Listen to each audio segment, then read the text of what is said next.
आज यह वीडियो आप लोगों के लिए है। Class 10th Bihar board Sanskrit पाठ सप्तम नित्य श्लोक। आज आप लोग पढ़ेंगे। नित्य श्लोक में जो बातें कही गई उसके अर्थ आप लोग जानेंगे। बहुत इंपॉर्टेंट पाठ है और यह परीक्षा में इससे क्वेश्चन आते हैं।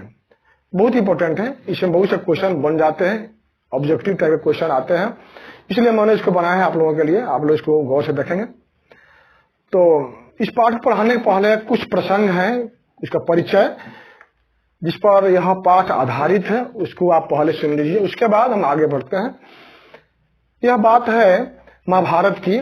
महाभारत में आप लोग कहानी बहुत जानते होंगे, तो उसी संबंधित यह पाठ भी है।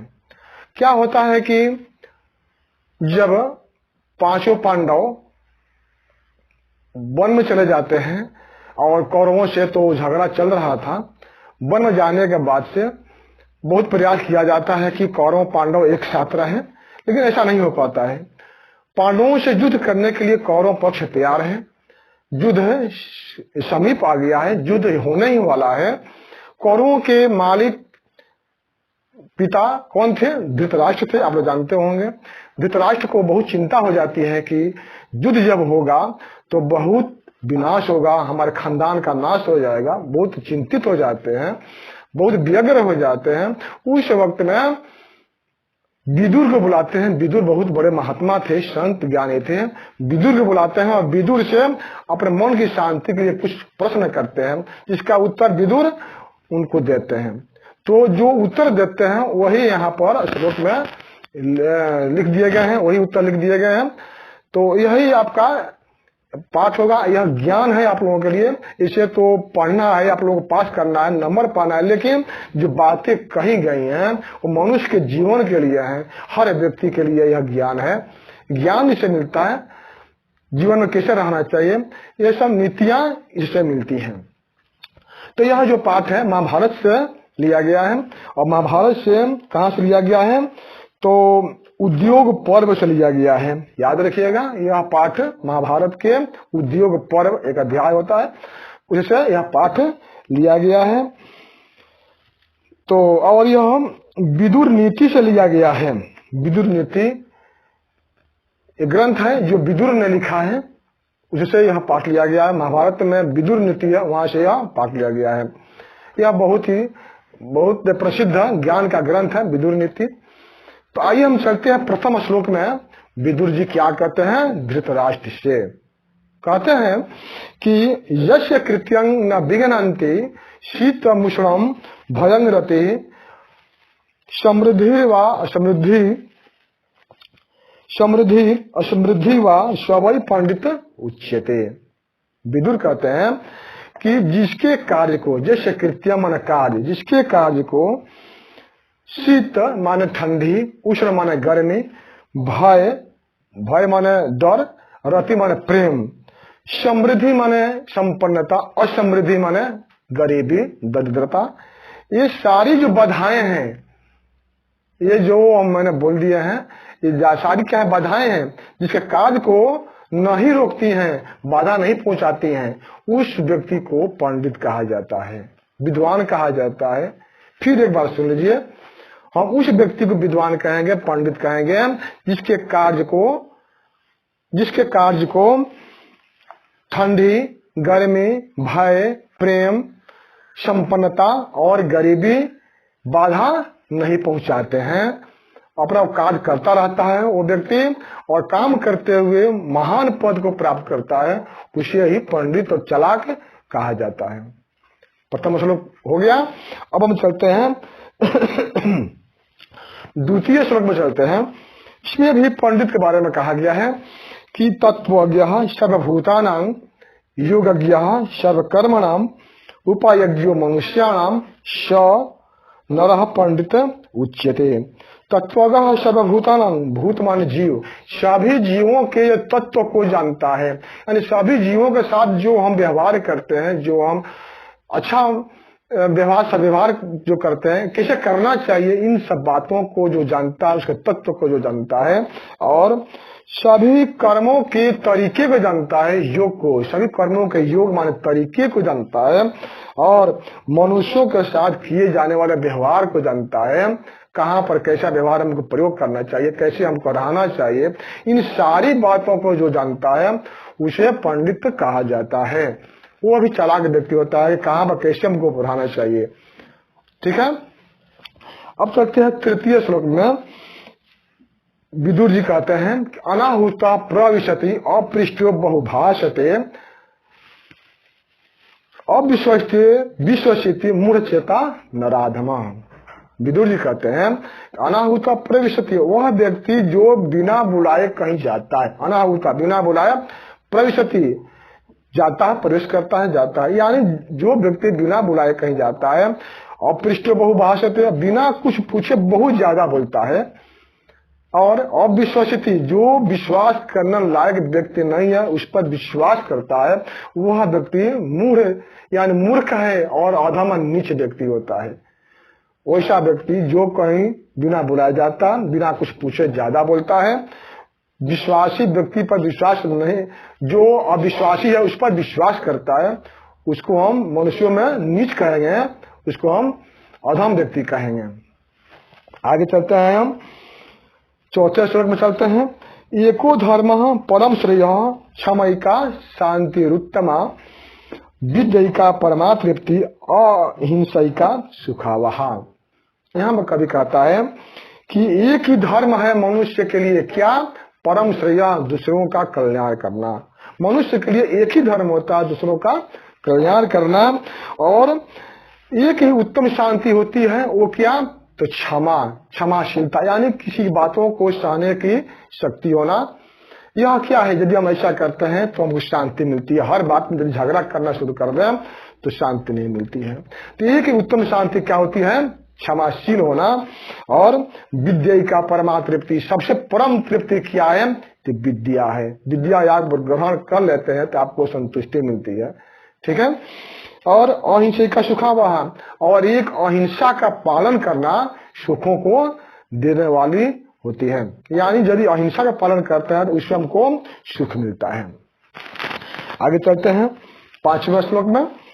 त्रिविधम नरके सेदम द्वारं नाशन मात्मनः काम क्रोधस्त था लोभस्त तस्मात् त्रियम त्यजेत। यहाँ पर कवि कहता है कि मनुष्य को नाश करने का, अपने आप को नाश करने के लिए 3 नरक के द्वार होते हैं।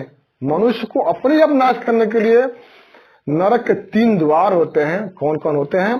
काम, क्रोध और लोभ। इसलिए इन तीनों को त्याग देना चाहिए। काम, क्रोध, अधिक कामना करना, किसी चीज के लिए अधिक कामना करना, क्रोध करना, लोभ करना, इन सारी चीजों को हमको त्याग देना चाहिए। ऐसा करने से हमको क्षति होती है, हमारा विनाश हो जाता है। क्षति की कौन बात करता है? ठीक है, आगे चलते हैं हम। षड्दोषा पुरुषेण हातव्या भूति मिच्छता निद्रा तंद्रा भयं क्रोधा आलस्यम दीर्घ सूत्रता। यानी यहाँ पर कवि कहता है कि भूति मिच्छता, समृद्धि चाहने वाले व्यक्ति को, संपन्नता चाहने वाले व्यक्ति को 6 दोषों को त्याग देना चाहिए। कौन कौन 6 दोष होते हैं? जो समृद्धि को रोकते हैं, यदि सफल नहीं होता है तो निद्रा, अधिक निद्रा लेना भी एक बाधक है समृद्धि के लिए। निद्रा, तंद्रा, तंद्रा कहते हैं झेपकी लेते रहना, है ना, न सोए हुए हैं न जगे हुए हैं। इस कंडीशन में आदमी आ जाता है, उससे भी काम नहीं हो पाता है। तो निद्रा, तंद्रा, भय, कहीं भी हमको भय नहीं करना चाहिए। हमको सत्य है, सही है, तो हमको भय भी नहीं करना चाहिए। निद्रा तंद्रा भयं क्रोधा आलस्यम, क्रोध नहीं करना चाहिए। आलस्य का मतलब हुआ कि काम को देरी से करना, अभी नहीं करेंगे, कुछ देर के बाद करेंगे।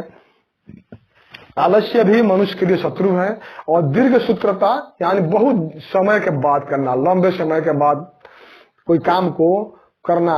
ये सारी जो भावनाएं हैं, यह मेरी सफलता के लिए सब बाधक हैं। हमको इन सब से बचना चाहिए। आगे देखते हैं।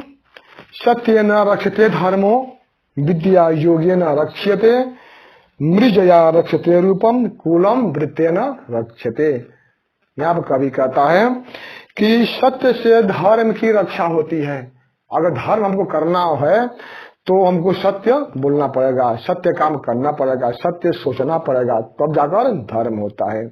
और विद्या योगेन रक्षते, विद्या की रक्षा करना है तो इसके लिए योग यानी हमको बहुत सहना पड़ेगा, यानी हमको झूठ नहीं बोलना पड़ेगा, पाप नहीं करना पड़ेगा, नियम पूर्वक हमको सब काम करना पड़ेगा, है ना। तो विद्या की रक्षा करने के लिए हमको योग करना पड़ेगा। योग यही है कि बात को सहना और अच्छा कर्म करने के लिए कष्ट सहना, ये सब योग में आते हैं। मृजया रक्षते रूपम, रूप की रक्षा मृजा कहते हैं। मृजा कहते हैं उबटन को, मान चेहरे को ठीक रखने के लिए, चेहरे को सुंदर बनाने के लिए हम क्या करते हैं, उबटन लगाते हैं। पहले के लोग उबटन लगाया करते थे, आजकल तो बहुत से मुंह लगाने वाले पदार्थ हो गए हैं, है ना। तो रूप की रक्षा हम उबटन से करते हैं। और कुलम वृत्तेन रक्षते, कुल की रक्षा वृत्त मान स्वभाव से होती है, यानी हमारा स्वभाव अच्छा है तभी हम खानदान की इज्जत को बचा सकते हैं, खानदान को हम कलंकित होने से बचा सकते हैं। अगर हमारा स्वभाव अच्छा नहीं है तो हमारा खानदान, हमारा परिवार क्या होगा, उसको हम कलंकित कर देंगे। इसलिए हमको किसी भी कीमत में स्वभाव की रक्षा करनी चाहिए। 8वें श्लोक में हम देखते हैं कि सुलभा पुरुषा राजन सततं प्रियवादिनः अप्रिय सुपथ्यस्य वक्ता श्रोता च दुर्लभः। यहाँ पर कवि कहता है, विदुर जी कहते हैं धृतराष्ट्र से, हे राजन, इस संसार में हमेशा प्रिय बोलने वाले लोग आसानी से मिल जाते हैं। इस संसार में प्रेम से बोलने वाले लोग सुलभ हैं, आसानी से मिल जाते हैं। लेकिन अप्रिय से सुपथ्यस्य यानी अच्छे मार्ग के लिए अप्रिय बोलने वाला और अप्रिय सुनने वाला दोनों दुर्लभ होते हैं। यानी यदि आप अच्छा कर्म करते हैं, अच्छा कर्म करने के लिए जो अप्रिय कोई बात बोलता है और आप सह लेते हैं, तो ये दोनों दुर्लभ होते हैं, ऐसा होता नहीं है। आगे देखते हैं 9वें श्लोक में, पूजनीया महाभागा पुण्याश्य गृह दीप्तयः, यानी जो पुण्य देने वाली हैं, घर में प्रकाशित करने वाली है, महाभाग्यशाली स्त्रियां क्या है, पूजनीय है। स्त्रियः स्त्रियो गृहस्यो का तस्मात् रक्षा विशेषता। स्त्रियां और लक्ष्मी जो घर को प्रकाशित करती हैं, घर की रक्षा करती हैं, उनकी विशेष रूप से हमको उनकी रक्षा करना चाहिए। कभी यह कहना चाहता है कि, फिर से सुन लीजिए, कभी यह कहना चाहता है यहाँ पर कि घर को विकसित करने के लिए, घर को ठीक से रखने के लिए स्त्रियां और लक्ष्मी को रहना बहुत जरूरी है। हमको किसी भी कीमत में उनकी रक्षा करनी चाहिए। आगे अंत में देखते हैं, अकीर्ति विनयो हंति हंत्यनर्थम पराक्रम हंत नित्यम क्षमा क्रोध माचारो हंत्य लक्षणम। अंत में कवि यह कहता है कि अकीर्ति विनयो हंति,